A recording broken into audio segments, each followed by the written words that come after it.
we're gonna harvest some flowers. So the first thing you need is the proper tools, and there's two options for you. One is a floral knife, and so the difference in a floral knife is it's only beveled on one side. You can easily use this. This is great for a lot of flowers, but when you get into some of your woodier stuff, this can be a little bit harder to use. So the other option that you can use are floral snips, and so you can see these are more of a needle nose. A little bit different from pruners. They'll get in there, make sure you're getting in and getting a good cut better, and so I really recommend these over a set of pruners, which are going to be a lot bulkier to use. And so the pruners you can use for woody items, bigger things like that, but the floral snips are where you need to go. So I'm going to use these today on this hanging amaranth. So this is, I believe, Coral Fountain. And so what you're looking for is a nice long sort of tendril in here. And so this guy looks really good. We don't have any shedding. When you look at amaranth, you look for, if you shake it and you lose a bunch of seeds, it's probably past prime. So you want to get it before it starts to shed.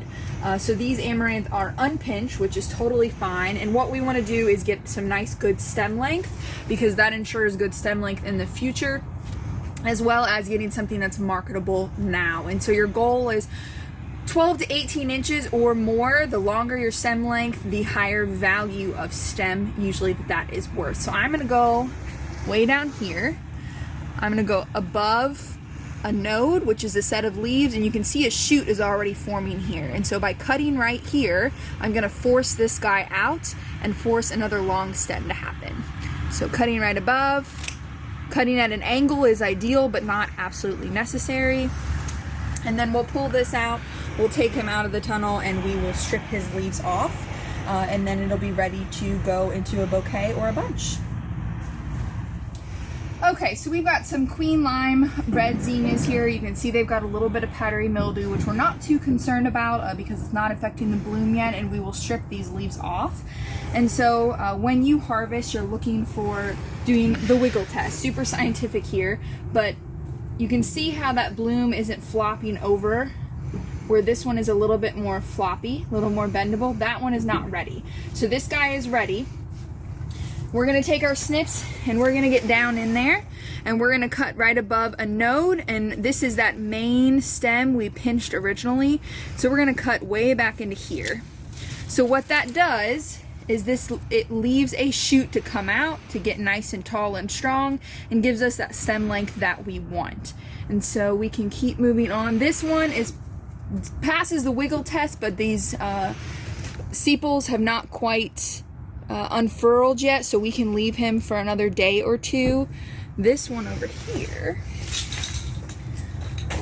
looks pretty good. It's got that nice blushy color. Our petals have been flattened out, and so we are going to go back down in here. You can see that's our main stem. We've got one node right here, and we're going to snip, and we leave those shoots to come out and get us some nice stem length. So here we've got our pinched cosmos, and so what we look for ideally is sort of what we call cracking bud stage. And so something where you're still a little bit tighter in bud. This guy's starting to open, this guy's starting to open, even all the way into this one. When that bud is just starting to unfurl is the ideal time to cut. You get the longest vase life, but you can certainly cut ones that are all the way open and you'll still get a couple days out of them. The good thing about cosmos is you've got multiple buds that'll open throughout the week, and so that's nice. So when we harvest cosmos, we're thinking the same general ideas when we cut zinnias. So we're gonna get as long of a stem length as we can. We're gonna go all the way back and cut right above a node.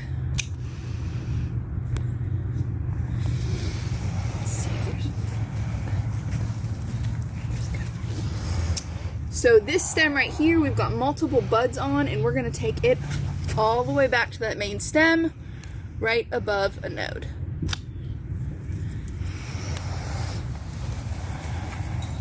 This is probably a good one too.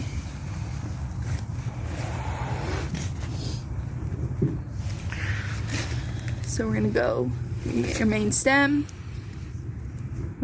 Here's your stem you wanna cut. Go right above that set of leaves. Okay, so here we've got some straw flower that are ready, and they kind of come on a little bit more sporadically, at least in my experience. And so we've got a nice one here. And so these actually will open up with daylight. So we're here kind of early in the morning. It's been cloudy until it's not open up all the way. But once you start to see sort of that little hole form in the middle where it's obviously been opening, they're ready to go. And so straw flower is one of the easier things to pick. So once we kind of have that firmer stem on them, it's nothing that's going to be super floppy. We're going to go down pretty deep into here. Again, we want to maximize our future stem length. So to do that, we have to cut low into the plant. We also want to get the most out of the stem that we're picking. And so I'm going to go about 2 to 3 sets of leaves off the ground. So we've got one set here. We've got another set right here. This is the third set roughly. And so I'm going to cut right above that.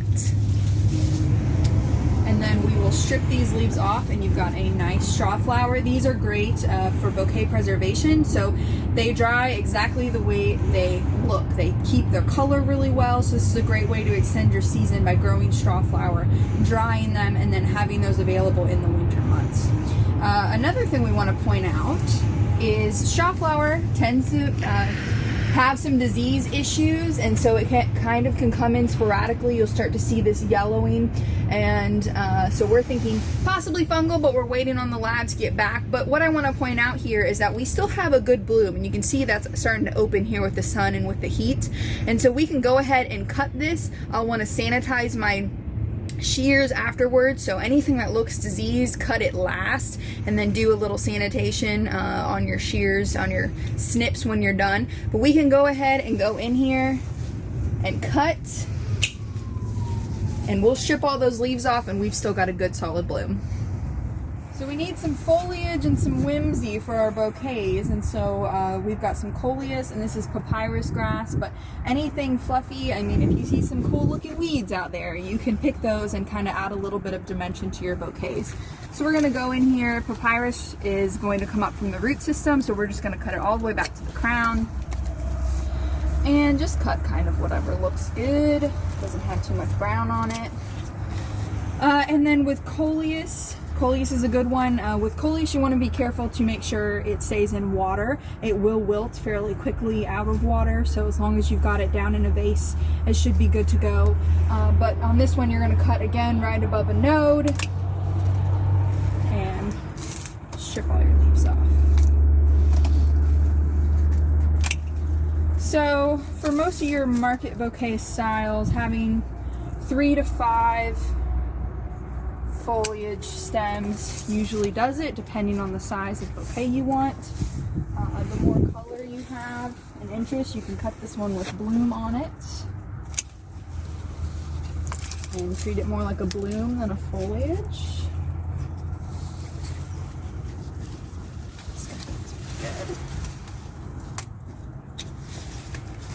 And so we've just got some nice fall color to put in our bouquet. So even here over, we've got some weeds growing, right? Weeds are the eye of the beholder, but this is a daisy fleabane. It should hold up pretty well as long as it stays in water. And so we're just gonna take it all the way down and strip those leaves off. And so this is a good filler, and that'll be nice in your bouquets. So when you harvest amaranth, you're gonna wanna strip all these leaves off. For the most part, you can leave some of these guys up here. It's totally up to you. And this is sort of the perfect diameter stem that we're looking for, right? So it's about the size of my pinky, and this would be a perfect, really marketable stem. When you get into some of these bigger guys, like this one, so you can see this is a bit large. It's not necessarily unmarketable, but it's not going to be what we would, call necessarily a number one. It's bigger than a pencil width. It's just going to be a little bit more to be able to give to a florist to stick in foam or something like that. So anything bigger than this is probably not super marketable, but this you can usually get away with, but it's definitely not going to be prime. So you can kind of see the difference here in that stem size.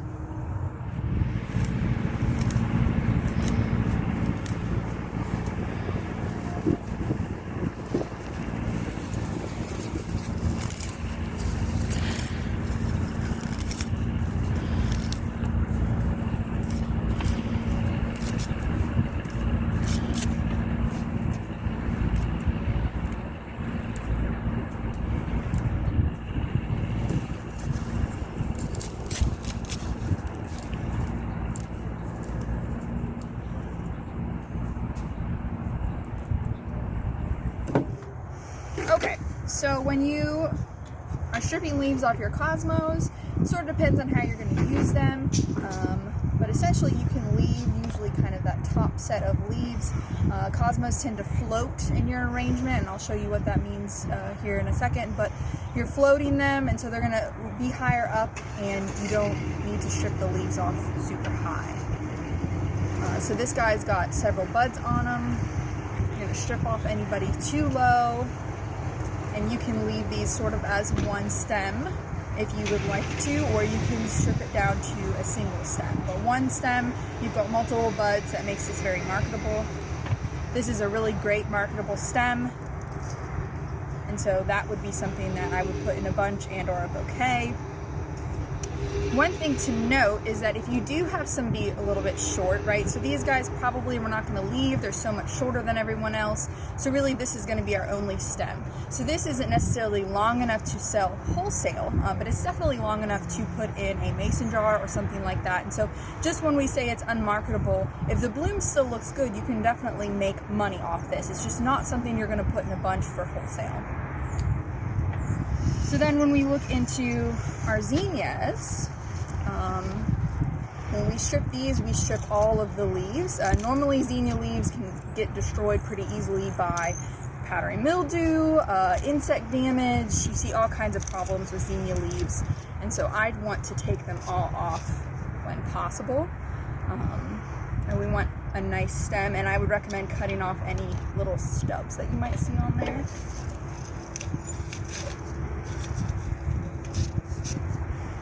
So you've got a nice clean stem, and you can't even tell that it had powdery mildew.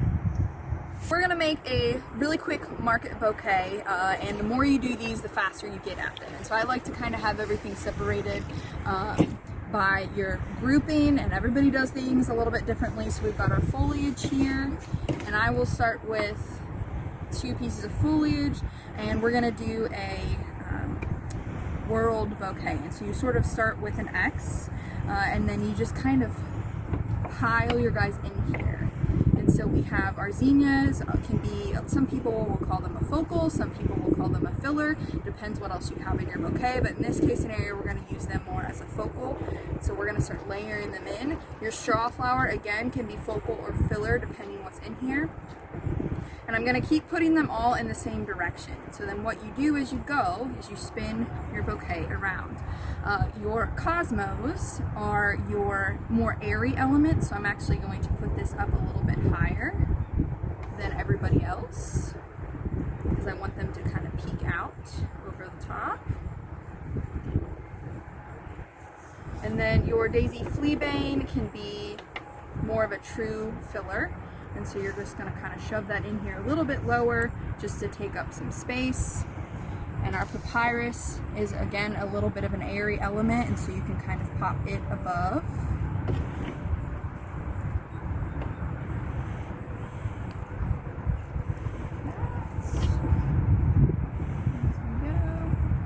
And you'll get good at this and get fast. And so then you have to decide based on what you want your price point to be, based on your market, how many stems you're going to put in there.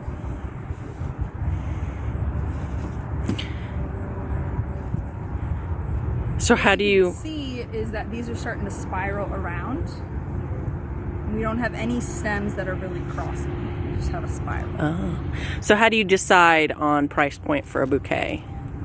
So you would initially look at your wholesale costs is a good place to start in your area. So if you know that your zinnias wholesale are going for about 85 cents a stem, then a normal price point, which doesn't mean it has to be yours, but kind of a standard is about 2 to 3 times that for retail. And so that's what a retail florist use. If they buy a stem for 85 cents, they're going to mark it up 3 times, and then they're going to add a design percentage on top of that, which is usually between 20 and 30% depending on where they are. Are they a city florist? Are they more out in the country area where price points will be a little bit lower? But that's a really good place to start, is to check out your wholesale prices and then go from there. And so then last, we're going to add in some of this amaranth that we had as your sort of a dramatic piece. This can be a little bit difficult to use sometimes when it's hanging, but it's so fun. People really like this stuff. and I like to kind of just put it up in the bouquet, and then when you put it down in the vase, it'll hang sort of like this. So then what you want to do is grab a rubber band. So I like to use a number 19 rubber band. These are really cheap. You can buy them in a big thing. Any size will work, but the number 19 seems to be sort of the best. It has the most flexibility. So you'll slide it up a couple stems, 1 or 2 of your stronger ones, and then you're going to, it's a little harder with this amaranth, wrap down and secure it onto another stem, and then cut your stems off flush so that everybody's in the water at the right time. So that would be a market bouquet, and then you can wrap these if you would like to in whatever you want. It could be tissue paper. We're going to put it in water for right now, but you can wrap it in tissue paper or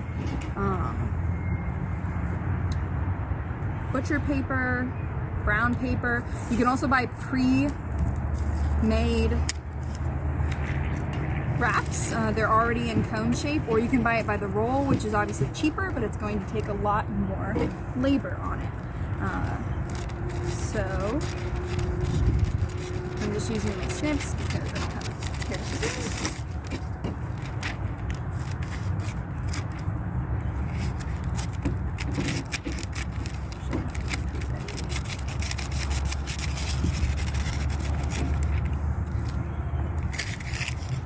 Okay, so we have a piece of paper, and we are going to fold it on the diagonal like this. So it really doesn't look like a whole lot, but you've got it folded on a diagonal. And then we're going to place our bouquet like this. And we're going to wrap it up. You can use a sticker if you have a logo on a sticker to secure these. I would recommend using a stapler as well as either a sticker or a stamp, and that you have your market bouquet. So cool. Okay, so we're going to start out making a bouquet. You can start out with foliage, you don't have to. I personally do, but a lot of people will start out using their flowers. So I'm going to start out with this coleus. We've got a dark and a light.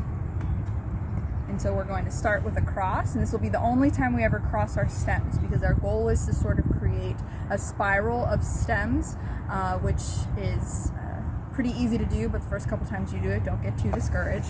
We're also going to use some of these amaranth, have some pretty foliage on them, so we can use those as well. And so what you're going to do, you create your X, and then you start piling on your stems going the same direction as your initial set of coleus stems. So I've got 2 zinnias here, and so I'm going to keep crossing them, and then I'm slowly but surely going to start putting them and start to spiral them. So I'm going to put this guy here, got a straw flower I'm going to put here, and so you can move this as you hold it. It's up to you. I've got a Cosmo. I want this Cosmo to kind of be up and dangling above, so I'm going to keep spiraling him around. I'm going to rotate it. So you can see kind of how that spiral is starting to form in my hand.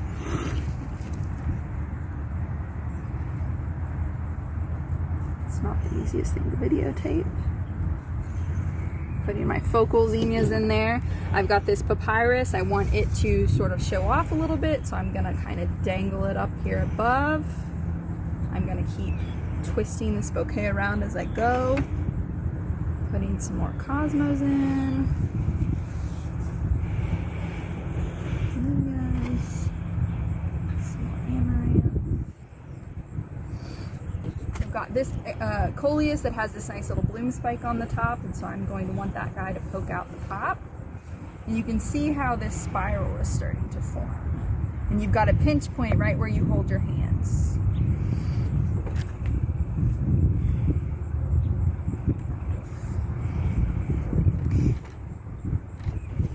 Got my nice long amaranth in here that I'm going to tuck in, and then I'm going to keep putting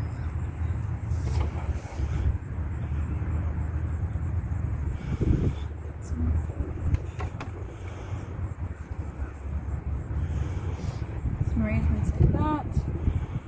I'm going to grab my number 19 rubber band. I'm going to slip it up this nice amaranth stem that would normally be too big for wholesale, but it's perfect for market bouquet. I'm sliding it up one stem, and then I'm going to,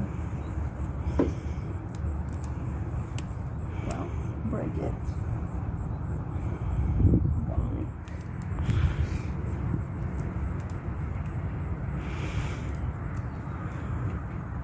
And I'm going to secure it on another stem here at the bottom. So you can see I've wrapped it all the way down. I keep those stems secure. And then I'm going to cut my bouquet flush. Toss my things around. So I've got my bouquet. I'm going to stick it in water for a second. I've got my paper out. I'm going to fold it on the diagonal. It doesn't have to be perfect. I'm going to set my bouquet down in there. Fold it over. This gives it some protection as well as having a nice look to it. And then I'm going to staple. And there we go. Have some guys who maybe got broken, like this one is a little too short. We're not going to put that in a market bouquet. We're not going to sell that wholesale. Or you just have extras, right? This is things that we stripped off of our nice big long amaranth. Maybe you have some short cosmos, things along those lines. Don't throw them away. Don't waste them. We can do mason jar arrangements. And so you can do big ones, small ones. This is a wide mouth. You can do a small mouth. You can do the little pint sized. And those really bring people in. It's kind of a pre-made, already in a vase, and they like that idea. And so everybody goes about doing their little mason jar arrangement a little differently. I personally still make a hand-tied bouquet, which is what we made earlier with the paper on it, and then I just plop it into a jar. But some people actually start arranging in the vase, and so that's totally up to you and your personal style how to do it. I have found this is the most efficient and quick way. So I've got some foliage here, and then I'm just going to start kind of piling in my flowers. So I've got my short people. Got my cosmos. Same idea with your cosmos. It's all pretty much the same. You're just using maybe some shorties that didn't quite make the cut for your market bouquets or for your wholesaler. Pricing wise, you can add a premium because you're including a vase in it if you would like to. Some people don't because they feel like the flowers that they're putting in here are smaller, but I think you should. I would recommend you do that because you are supplying a design fee with those short guys as well as a vase. So we want our zinnias to be visible down in there. So they might have to float a little higher above your foliage. And then if you have some broken, this is that nice broken amaranth, right? This is going to be a little bit too long for a short vase. If you have a tall vase, it's different, but we're working with shorties right now. This guy isn't going to do much, so I'm actually going to snip him off, and I'm going to use these shorter stems, these shorter little tendrils for my vase. So we don't believe in waste, if at all possible.